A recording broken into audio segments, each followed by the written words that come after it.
Good afternoon, everybody, and welcome to History Happened Here, our ongoing Robert Reader speaker series that's focusing on events in local and regional history that highlight the contributions of Ohio and Ohioans to major events of historical significance. And this afternoon, I'm very pleased to welcome as our guest speaker Dan Welch, who, among other things, is an alum of YSU and currently serves as a music educator at Camel City School District. He's also a park ranger at Gettysburg National Military Park, and he has a master's in military history with a focus on the Civil War era from the American Military University. He is the author of a number of books in Civil War history, including a book that is the focus of his talk this afternoon, Ohio at Antietam, the Buckeye State's Sacrifice on America's Bloodiest Day. So welcome, Dan. Okay. All right, well, thank you everyone for those of you that are coming to us live today and those of us that are remote somewhere else and watching. It's my pleasure to be here, to come back to YSU. It's been a couple of years. I won't mention how many, but it's been a couple of years. And share with you some great stories today about Ohio, and in particular, some of the stories we're going to share about some local Ohioans to the Mahoning Valley that will fight on September 17th, 1862 at the Battle of Antietam. Now, before we get into the battle itself and share with you these stories of several individuals, I want to set the stage for you, as they say, to understand where we are and the context of the Civil War at this point and the events that will lead up to this battle in September of 1862.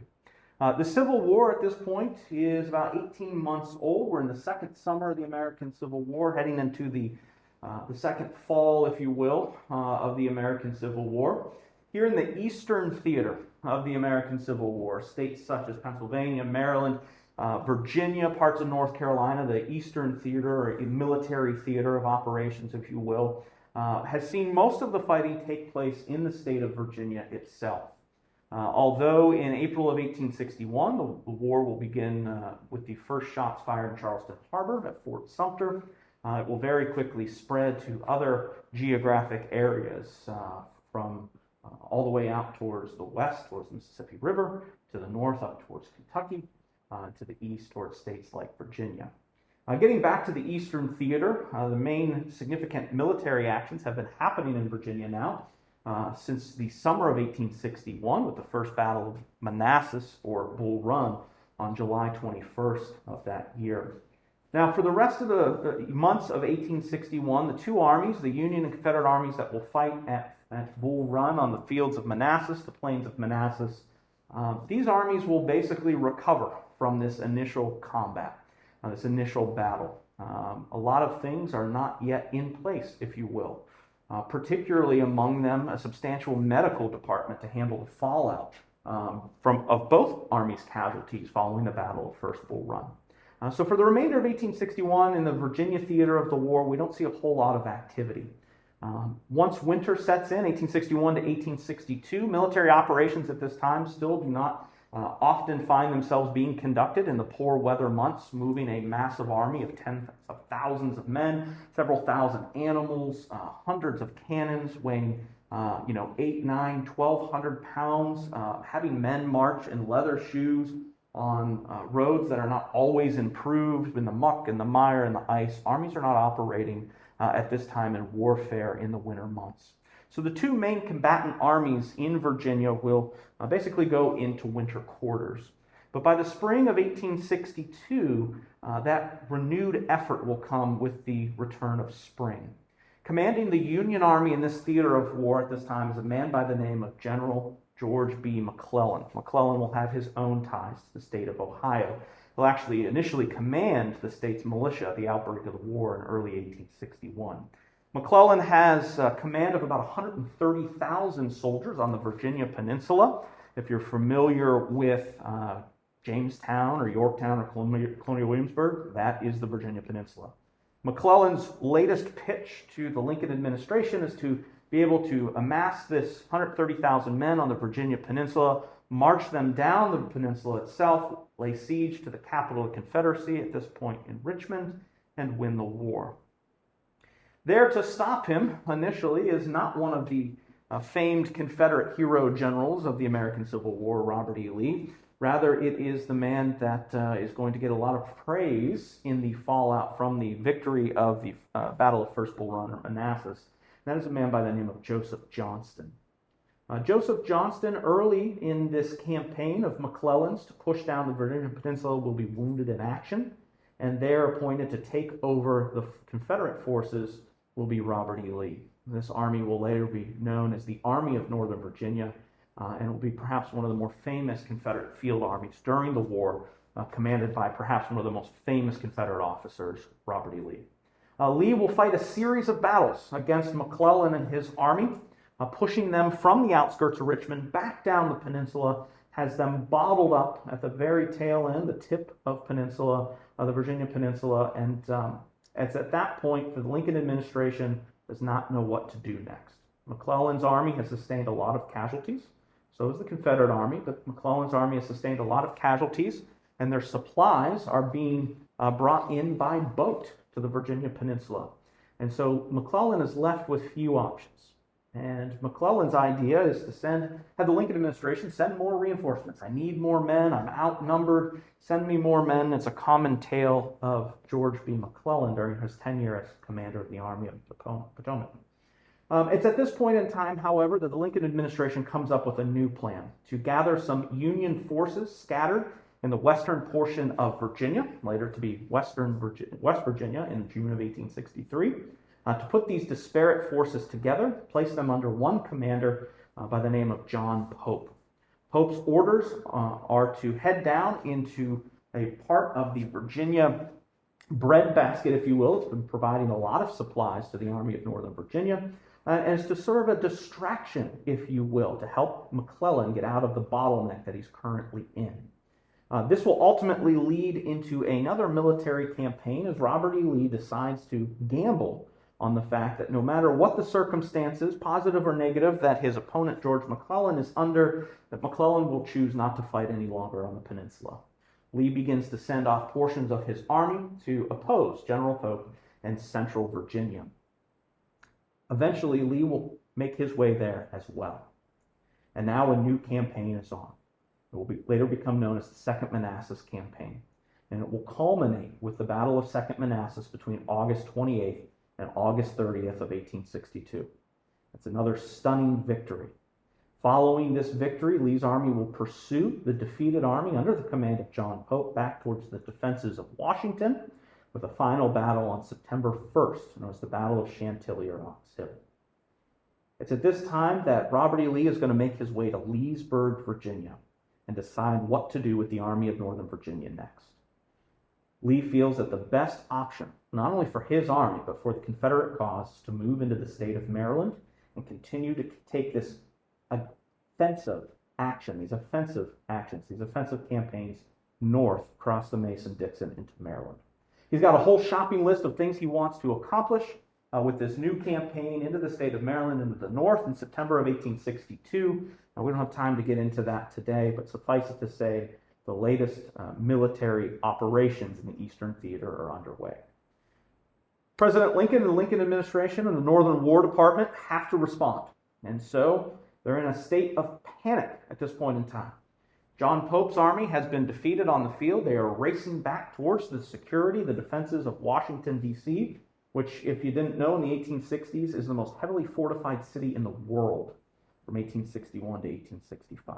Union forces of Pope's defeated army are racing back for the protection of those defenses, those fortifications, and there to meet them is none other than George B. McClellan. McClellan has finally gotten the rest of his army off the Virginia Peninsula. Lee was right. He chose not to continue to fight on the Virginia Peninsula, and President Lincoln, looking for someone to pick up the pieces of their most recent defeat, decides McClellan is the man for the job.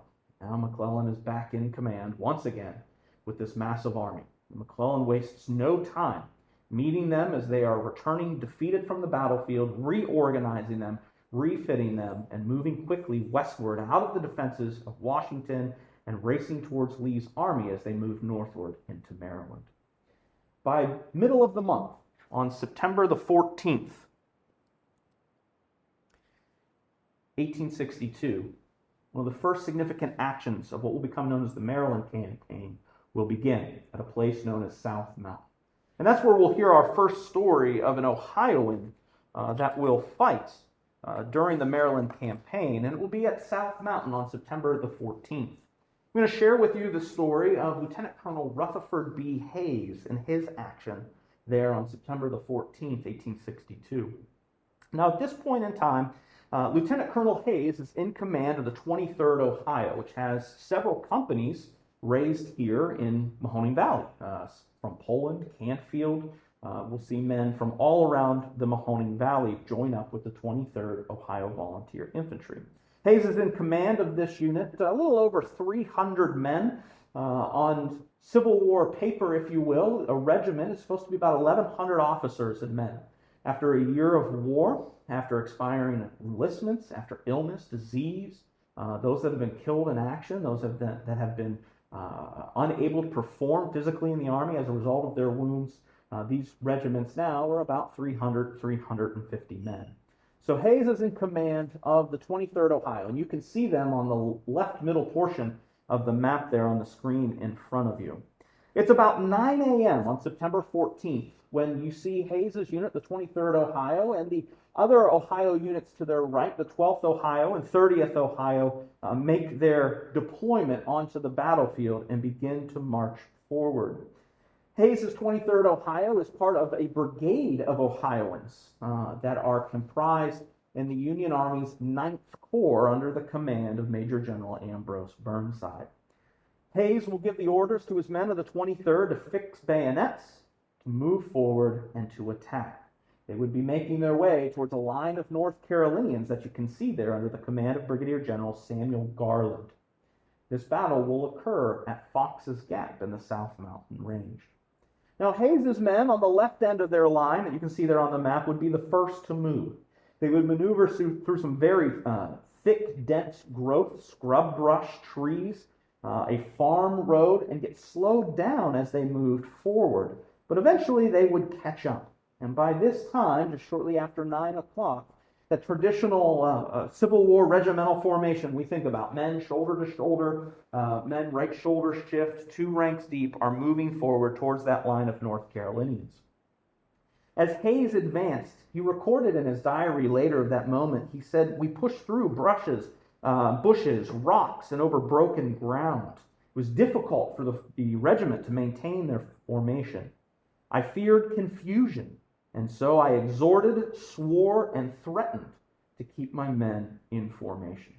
So there's Hayes up and down the line on foot, sword drawn. He's yelling, he's cursing, he's swearing to help keep these men shoulder to shoulder, 2 ranks deep, pushing forward through unimaginable terrain to make their way towards the Confederate position.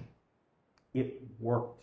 And the first attack that Hayes has led the 23rd Ohio in has been successful. They'll slam into a regiment from North Carolina, the 5th North Carolina, that you can see just opposite their position. Not only has Hayes' first attack been successful, but they've also had dumb luck. The men of the 5th North Carolina are men that have been recently conscripted. They've not had any training. They barely have been in the ranks, and this is their first fight in combat. And so they will very quickly fall back. Hayes decides at this moment it's not time to let the enemy rest. We must continue to push the assault forward. And so, after that first attack, Hayes orders a second attack.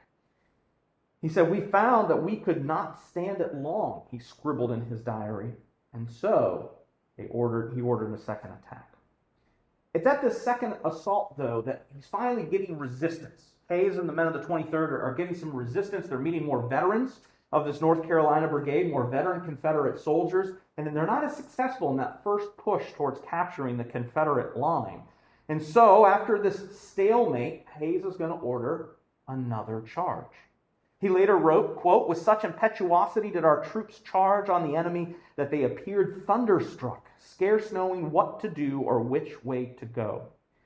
The fighting after this most recent charge was at a distance of less than 100 yards. Hayes halted his men behind a stone fence that you might be able to see there between the 2 lines that lined that mountainside. And there, following this second charge, trying to break this stalemate, Hayes's men traded volleys back and forth with the North Carolinians opposite him. It was deadly musket fire. Hayes decided the best course of action at this moment to break this stalemate yet again is to order another charge. He sends the orders rippling up and down the line. He gives all the orders to all of the other company commanders, tells them, on my signal, we will go forward and make this charge. As soon as Hayes rises up from behind that stone wall and begins to move towards the front of his unit to lead them in this next advance, he later wrote in his diary, quote, I felt a stunning blow and found a musket ball had struck my left arm just above the elbow. Hayes is going to try to continue to command his men. Command and control on a battlefield at this point in military history and military tactics is vital for these units to continue to be able to operate successfully. So he asks a nearby soldier for a handkerchief, has him tie the handkerchief around his arm just above the entrance wound of the bullet, using the handkerchief as a makeshift tourniquet to stop the loss of blood. But after several more steps leading the regiment forward, Hayes begins to grow weak. And it's at this point in time that he literally lays down on the battlefield as his unit continues to push forward. Hayes will lay there on the ground. Imagine this. The battle is raging around you. You are in command of 350 men that have continued on into combat. You are laying on the ground looking at the sky. And Hayes later recalled that by using his ears alone, he would be able to continue to send orders to his men at the front, continuing to fight these North Carolinians. It's at this point in time that a lot of wounded men begin to stream past Hayes. He's using his ears. He's asking the men what's going on. And he sees, and from the men in the direction they're coming, the sounds that are roaring to the left of his line, that the left end of the 23rd Ohio is beginning to fall back. They're under an immense amount of pressure. You see, after their first charge, after their second charge, the Confederate commander in the scene, Samuel Garland, asked for help, asked for reinforcements. And those are the men of the 5th Virginia that you see have now arrived to the battlefield.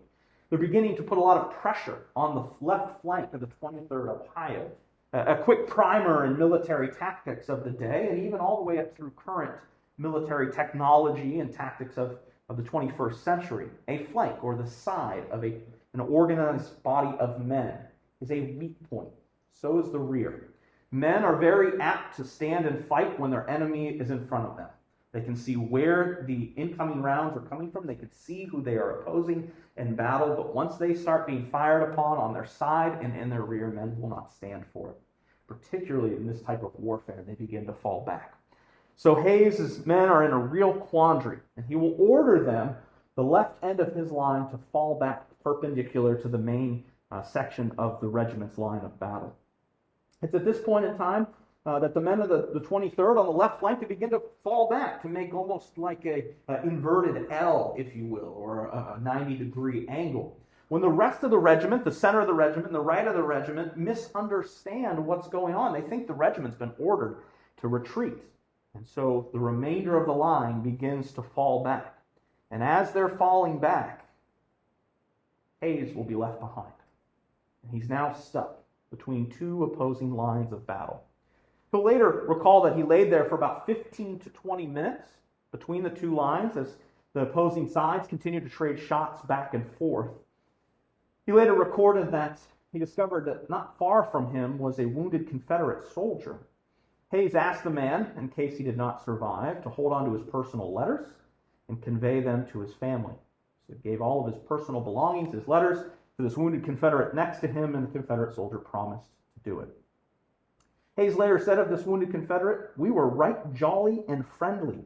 It was by no means an unpleasant experience." About 15 to 20 minutes after laying there, the fighting is beginning to die down.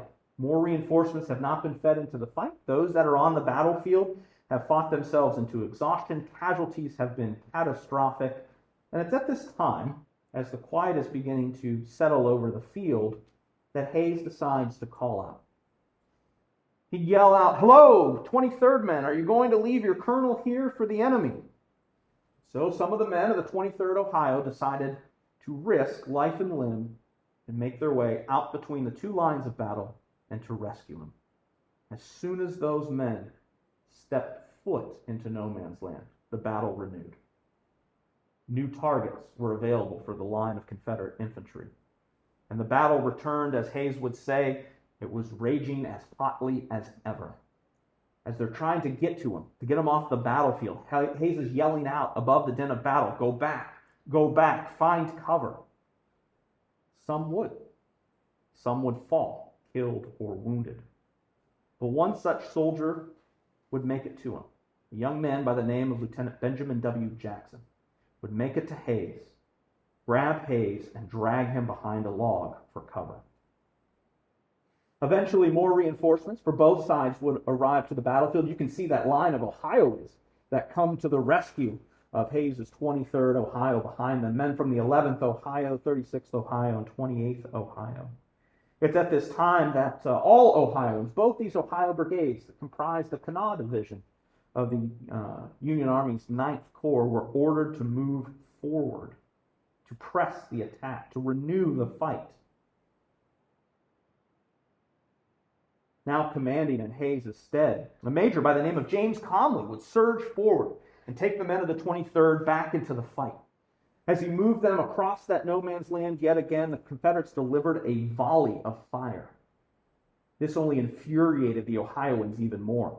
Conley's men, the men of the 23rd, responded before charging forward and initiating a hand-to-hand melee. One soldier of the 23rd later recalled this moment when the two sides locked in combat yet again.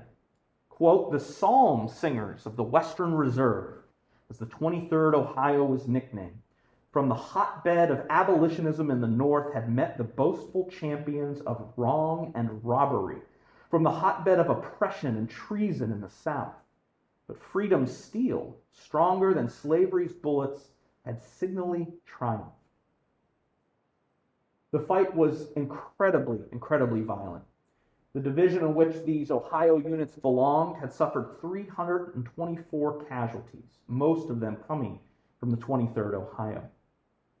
Alexander White, a musician from the 23rd, who was detailed to the Medical Corps, would later be responsible to help police the battlefield, to remove the wounded Union soldiers from the battle here at Fox's Gap in the South Mountain Range and get them to medical care in the rear. Alexander White would carry later that day 88 men over a mile to the rear, back and forth up this massive mountain. And one of those 88 men he helped remove would be none other than Hayes. White later recalled in the post-war era, when Hayes gained a little political popularity, he said, I went to him and I offered to help him, but he told me there was plenty worse off than him. And so White would come back for Hayes a little later in the day. Hayes would initially be treated for his wound behind the lines, and then he would very quickly after that be taken back to a home in the town of Middletown, a 1.5 to 2 miles from where he had fought on the battlefield. He'd be taken to a home of the family of Jacob Rudy. This home had been selected by the surgeon of the 23rd Ohio to treat all of its wounded officers. There is a division in care in the Army medical departments at this time. Officers will receive better care, more personalized care, and better housing in which to recover from their wounds than the privates in the ranks. So this home of Jacob Rudy had been selected by the surgeon of the 23rd Ohio, and he just happened to be the brother-in-law of Hayes himself, a man by the name of Joseph Webb. Joseph Webb's brother, a man by the name of James, had arrived to treat Hayes as well as Hayes' wife, Lucy, will make their way to Middletown. All of them will be there within 9 days of the battle on September 23rd. Just several days later, Ohio's Surgeon General has been sent by the governor of Ohio to go to Antietam, go to South Mountain, to check in on the state of the wounded Ohioans, see what kind of level of care they are receiving, and if there's anything that they can do to comfort these men in their time of need. His name was Gustav Weber. And Weber comes and he takes a look at Hayes' arm. High-ranking officer, lieutenant colonel, very brave on this battlefield, well-connected back in the state of Ohio, so the Surgeon General is going to make a special stop. And he's examining Hayes' wound. And according to a post-war recollection, It's at this time that Hayes asks the Surgeon General of the state of Ohio to have his arm amputated. He's been asking his brother-in-law for the last several days, please amputate my arm, so I can begin to heal properly and move on with my life from this experience. Well, his brother-in-law says, no, we're not amputating the arm, we're going to keep the arm. And the statistics of Civil War medical care tell us that is a very risky decision. If you were to have an amputation as a result of a gunshot wound during the American Civil War, you had a 70% chance of survival. Only had a 30% chance of dying from the result of the amputation, the shock of the amputation, or from complications following that surgery. If you opted to keep the limb or have a procedure known as a resection, where only the damaged part of the bone was removed, you only had a 20% chance of survival or an 80% chance of dying from complications of that procedure. So Hayes has been asking to have his arm removed for the last several days. And now when the Surgeon General stops by, he asks him to have it removed as well. But Hayes' brother-in-law and his brother's brother, and now the Ohio Surgeon General saying, no, we're not going to amputate your limb.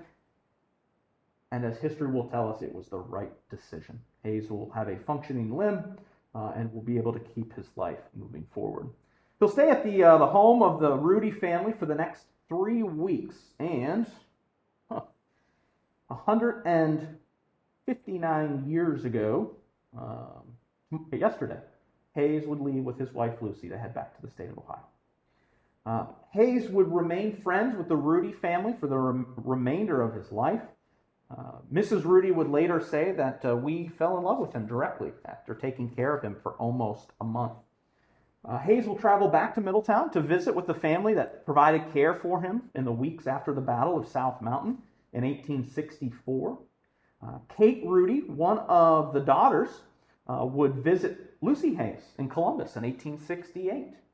And on Election Day in 1876, Jacob Rudy, who opened his home up to the wounded officers and the men of the 23rd Ohio, who was very unwell at this time, still got out of his house and voted for Hayes, who would win the election as 19th President of the United States. The elderly Rudy, Jacob, who had been so critical in providing care, opening his home up, and having his family support Hayes in his wounding and his recovery, would die that Christmas just a month later in 1876. One of Jacob Rudy's sons would later write to Hayes announcing his father's death. Hayes' reply to the Rudy family would reach Middletown within a week. That's saying something. This man has just been elected President of the United States. He's got a lot on his plate. He's getting ready to take office. But he's going to sit back and write a return letter to the Rudy family.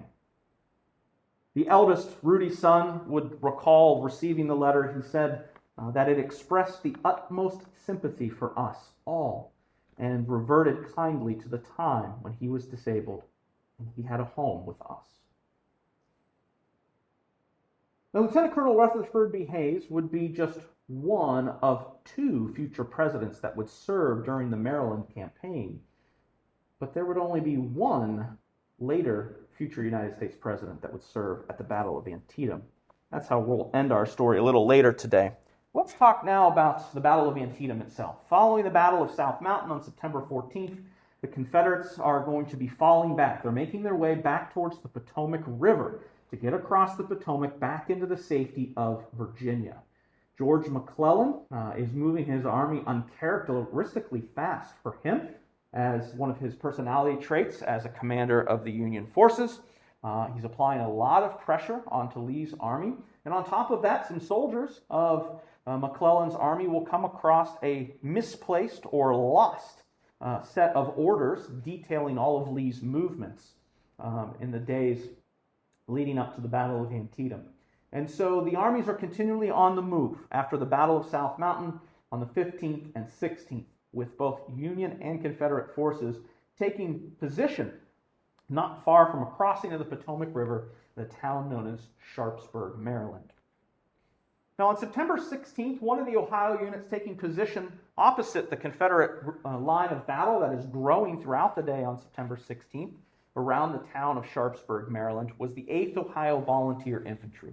The majority of these men are raised in the Cleveland suburbs itself.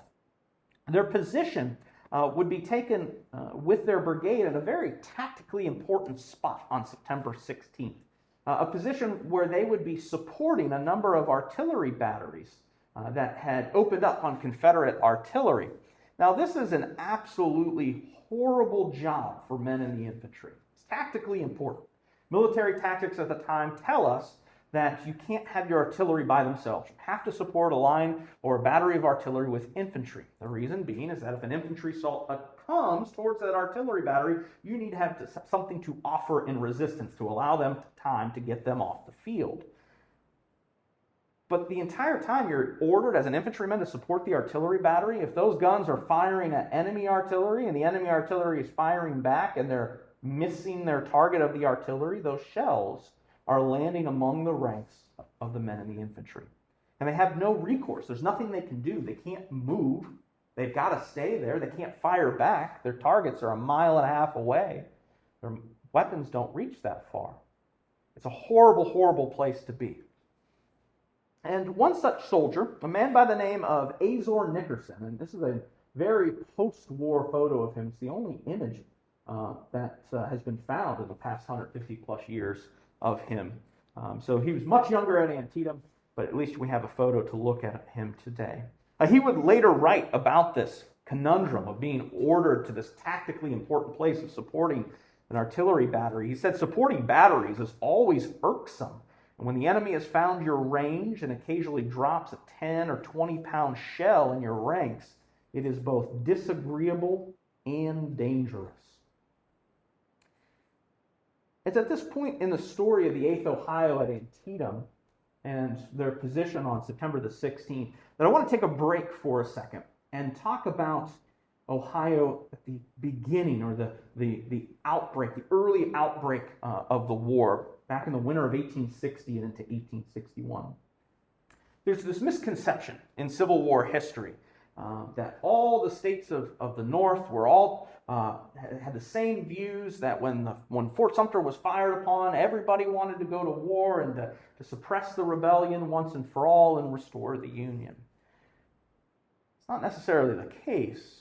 And as we look at the state of Ohio in the secession winter of 1860 into 1861, although Ohio politically, with its state senators and state representatives, are in favor of quelling any rebellion that may break out, they are against the idea of secession from the federal government, Ohio decides to continue to stand by the state's rights idea of many ideas coming out of the southern states themselves. The state of Ohio's senators and representatives down there in Columbus will even put out a proclamation listing the things that the state is for and against as things are building in January and February of 1861. And the state of Ohio in this proclamation will put out that they are all in favor of keeping to follow the policies of the Fugitive Slave Act. It doesn't sound very North, very Union soldier-like. As things are moving even more rapidly forward, by March of 1861, the state of Ohio will send a number of delegates to Washington, D.C. for a peace conference, attended by other northern states and representatives from other southern states to avoid a war at all costs. Although Ohio says we're going to do what we have to end any rebellion that may happen, and we don't agree with secession, we also aren't really gung-ho about this war effort just yet. And that not everybody in the state of Ohio is a diehard abolitionist in 1861. And so I'm going to share with you the story of Azor Nickerson on the evening of September 16th. And I think it's a very interesting story because one of the things that we seem to forget when we talk about the North and the Union armies, we tend to denigrate for the Confederates and the Confederate armies. Many Confederate officers would have with them servants or slaves that would take care of their cooking and doing their laundry and getting their tent and camp set up and all of these other necessities of military life. And for Azor Nickerson, even as a low-level lieutenant in 1862, he has a body servant as well. And he's going to describe an incident that's going to happen with his body servant on the afternoon and evening of September 16th that I think will place into context the complexity of Ohioans in the early years of the war, particularly when it comes to the ideas of race and abolition. Nickerson would later write, he said his servant, quote, a colored boy who rejoiced in the name of Joe White, came very near turning white in person, as in name, as more and more Confederate rounds landed in the 8th Ohio's position. Nickerson later recalled that Joe's expression and movements displayed a sense of fear and uncomfortableness with each new shell landing near them. As one shell screamed in, a soldier in camp, quote, started to run across the open space that separated the battery from the infantry, end quote, striking him and taking off one of his feet above the ankle. Quote, the soldier was going so fast that he took 2 or 3 steps on the mangled stump before he fell. The scene made Joe even more pale. The artillery rounds continued to fall amongst the regiment of the 8th Ohio. One shell landed near the color guard, which had only recently stacked its muskets, placed the colors on the stack, and were sipping on some freshly made coffee. Nickerson, watching this new shell scream in, observed the shell hit the color guard and believed that it was from a 20-pound cannon projectile, the huge shell. The shell had, quote, plunged into the ground in the middle of the group. The dust flew in a cloud as the men apparently jumped to their feet, but not all of them survived the shell's impact. The dust would settle from the shell's explosion, and Nickerson recalled seeing one man, the color corporal named Farmer, had not arisen.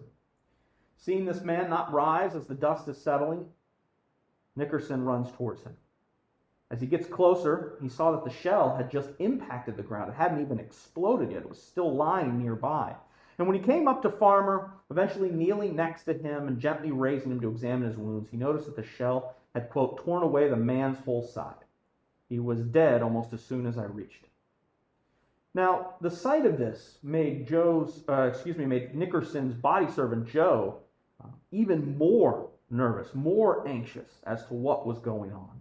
And Joe, quote, according to Nickerson, looked whiter than ever. This was too much for Joe. Nickerson's servant then ran to a pile of rails nearby that had been stacked for firewood later that evening, seeking cover from all these shells flying in.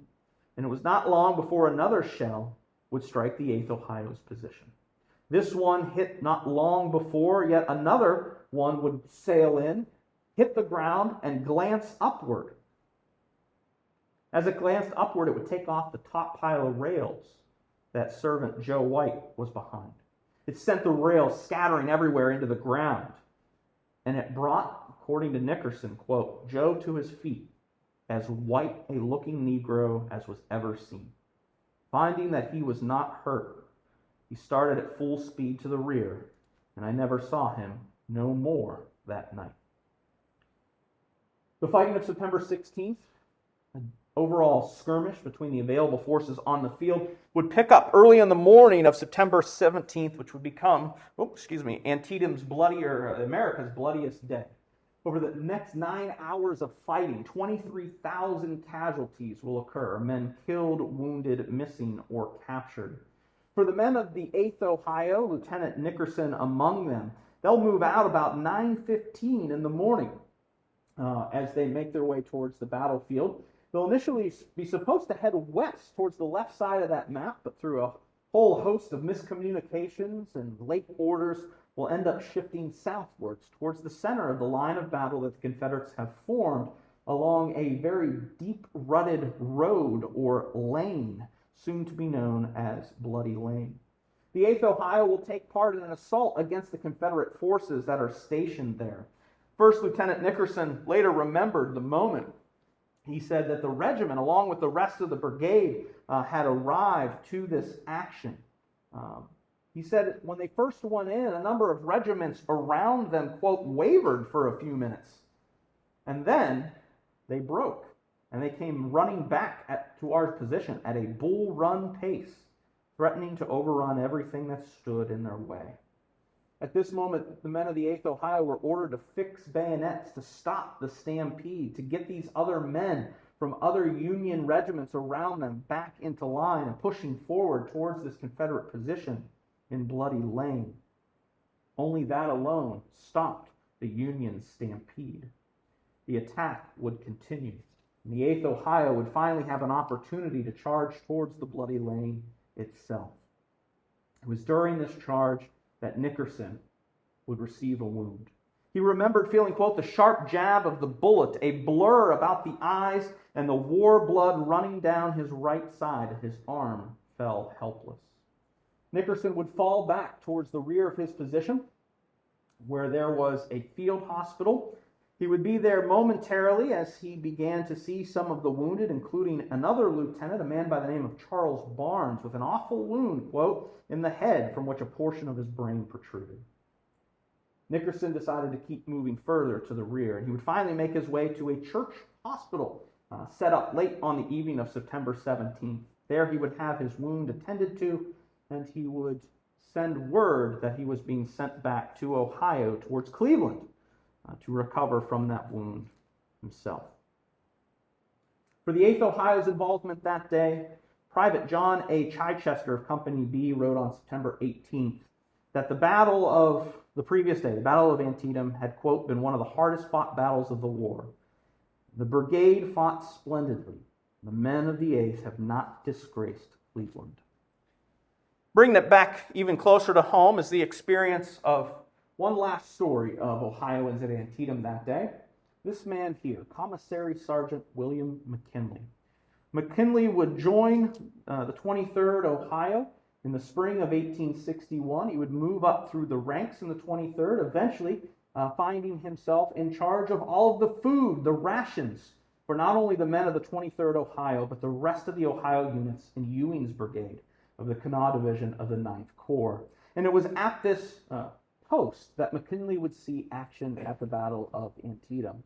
Now, there's this common story about McKinley at Antietam, that the only thing he did was he stood behind the lines and he handed out coffee to boost the morale of the soldiers going into the fight.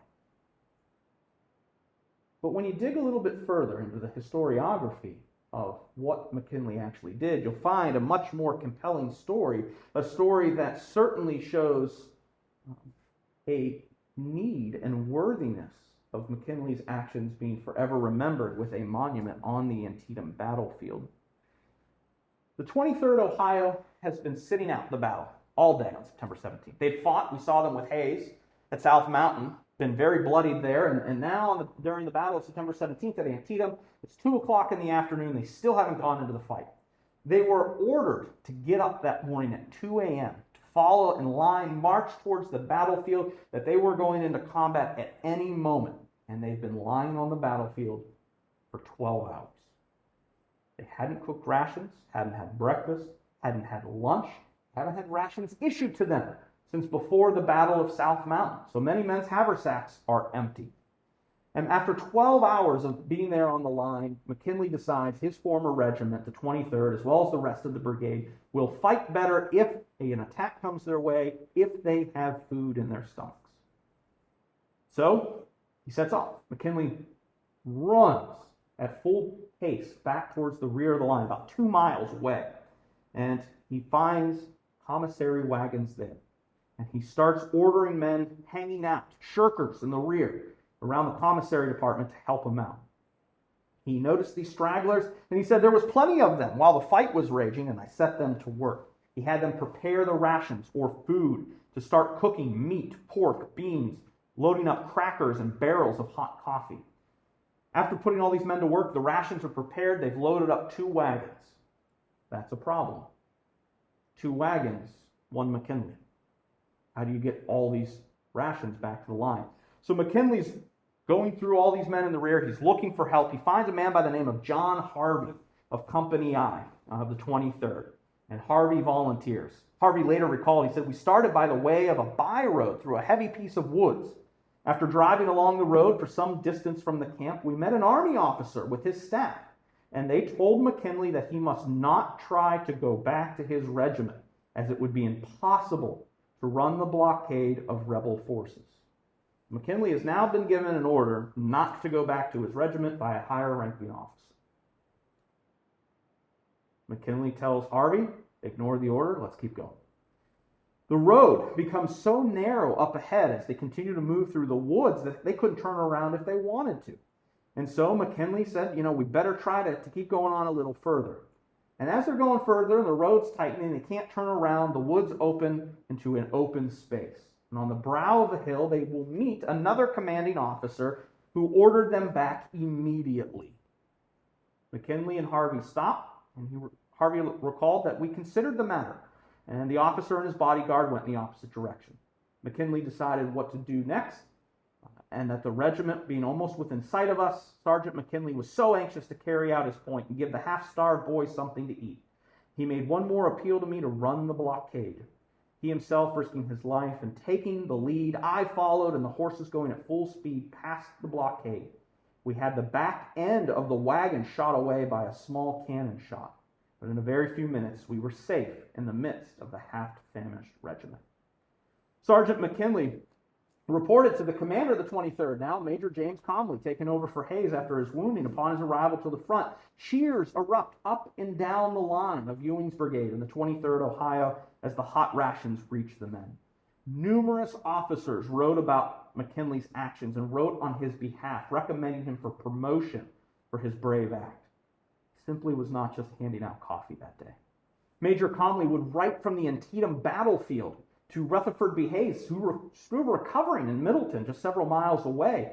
Just a couple days after Antietam, Comley felt, quote, McKinley showed ability and energy of the first class in not only keeping us fully supplied with rations throughout the fight, but in having them fully prepared for eating also. He delivered them to us under fire in 2 instances with perfect method and coolness. No promotion could be made which would give more general satisfaction. I know I've gone a little long today, but it's hard to cram in so many stories. But I want to share with you one last one before we go. We talk about Antietam, the single bloodiest day in American history, 23,000 American casualties in 9 hours of fighting. When we talk about the Civil War in numbers like that, it becomes abstract. What does 23,000 people look like? Have you ever thought about that? How many people fit into the stadium here on football game day? 18. Think another 5,000 on top of that. That's what 23,000 casualties look like. And each one of those numbers in 23,000 is a single person with a story of what their experience was like. Each one of those numbers had a family, had a life, had connections that was lost. We don't have a detailed record of the story of the man pictured in front of you. His name's Charles Long. We don't know exactly what he did at South Mountain. He didn't write any letters or diaries that we know exist. There were no accounts from any of his other members in the 23rd that specifically mention what he did at South Mountain. But he survived South Mountain, and with the 23rd Ohio will go into the final moments of the Battle of Antietam on the late afternoon of September 17th. And there he will be killed in action. He'll be among 8 killed, 59 wounded, and 2 missing of the 23rd Ohio Infantry. And amongst them is this young man, Charles M. Long of Poland. Poland had been the home for the Long family for over a decade by the time that Charles enlists in the 23rd Ohio in 1861. With the death of their son and their inability to retrieve his remains from the Antietam battlefield, the Long family, Charles' father, John, and his mother, Jemima, decided that we can't get these men, we can't get our son, we can't bring him home. Average working class family in Poland, they don't have the funds to travel to Sharpsburg, Maryland, to purchase a coffin, to have the remains found, embalmed, put in the coffin, and a return train ride back. It's not happening. So they decided that they need some sort of place to pay their respects and remember Charles. And so, in the cemetery of the Poland Presbyterian Church, they placed that cenotaph pictured there on the bottom right of the screen. Today, the cenotaph still remains in that old graveyard located next to the church. And the inscription that his parents chose is a painful reminder of the cost of this war for the nation. For each one of those 23,000 men and the Longs, here's what they decided to place on their son's cenotaph. He laid down his life for the country he loved. The loss of Charles must have been too much for his grieving parents in the coming years. with the daily reminders of the sights and places in Poland, that their son wasn't there with them. And by 1870, the entire family packs up and leaves. And they keep going until they settle in Kansas, where they will remain for the remainder of their lives. Charles's remains will eventually be removed from the Antietam battlefield when construction began on the Antietam National Cemetery in 1867, and today his remains rest at grave 1344. I hope that you enjoyed the program today, seeing just a small sample of the role of Ohioans at Antietam. To really sum it up into pop culture references, Ohioans at the Battle of Antietam and the Maryland campaign were like the Forrest Gump regiments that day. They fought in all the most important places at the most important times, helping to secure a Union victory. So with that, I'd like to thank you all for having me this afternoon, and I think take some questions if you have any questions for me. Oh, thank you. Thank you. Any questions for Dan? I'll see if there's anything virtual. Yes, sir. I'm familiar with the 6th Ohio OBI. 6th Ohio OBI. I'm not familiar with the 6th Ohio OBI. I am familiar with the 6th Ohio Cavalry, however, which are organized and warned. It might have been Cavalry because Yep. I think it's a Cavalry because I've been stated up in the cemetery. There's this guy named Lucius Roberts on his headstone says he came back from Andersonville and he died after escaping. Said he was in prison at Andersonville. Yes. And I've researched him and done research on him and just dumped my memory with this presentation. Yeah, 6th Ohio Cavalry, made up from men from Trumbull and Mahoney counties, local boys from Canfield, Poland, from all the other small areas, Mahoney County, and then up into Donaldson, Warren. They form up in Warren. They will be training in Warren. I think. Yep, before they muster in. They will serve with the Army of the Potomac, which is the main Union Army in the Eastern Theater of the war, through 1864. I don't know what they do post 64. They're a 3-year regiment. Yeah. I don't know if they re-enlist the regiment for their Died remainder in war. 1865, so I'm not sure if it was like he came home, if it was just too weak or something, but it's really neat because it says it on his headstone, died at Andersonville or something. Yeah, Andersonville, one of the most notorious Yeah. POW camps for Union soldiers. Again, one of the things in current society, current culture has been is just to hammer away at the Confederates as traitors and all of these things, but we ignore what the North or the good guys did as well. It's become this good versus evil conversation.